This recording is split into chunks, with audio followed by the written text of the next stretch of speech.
If you want to learn how to edit a financial statement document easily, watch this tutorial. Firstly, open PDF Extra.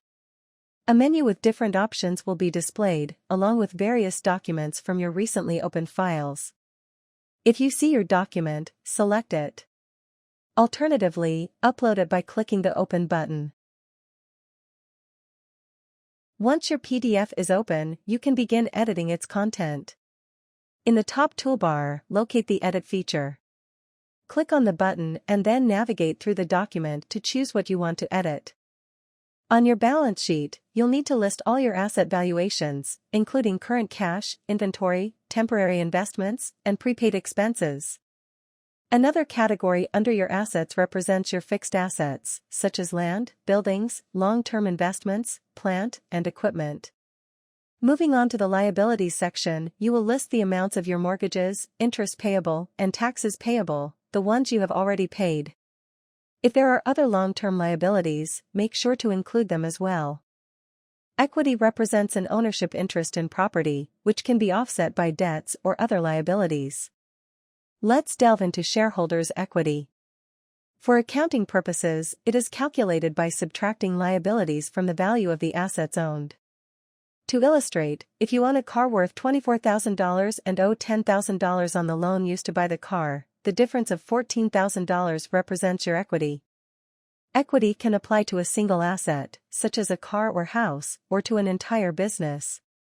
In the context of a business, you need to fill in the capital stock you possess and the retained earnings. Capital stock is the amount of common and preferred shares that a company is authorized to issue. The retained earning is the percentage of net earnings that is not paid to shareholders as dividends. Retained earnings should not be confused with cash or other liquid assets. Then, you need to fill out the cash flow statement. Firstly, there are cash flows from operating activities, which encompass cash received from customers, cash received from merchandise, cash paid for interest, and cash paid for taxes. This section captures transactions related to the sale of products or inventory. Following that, you'll document cash flows from investing activities. This category can include various transactions such as cash paid for acquiring new businesses, cash paid for capital assets, or cash received from selling different assets like equipment. The cash flow statement is crucial for tracking the inflow and outflow of cash within your business.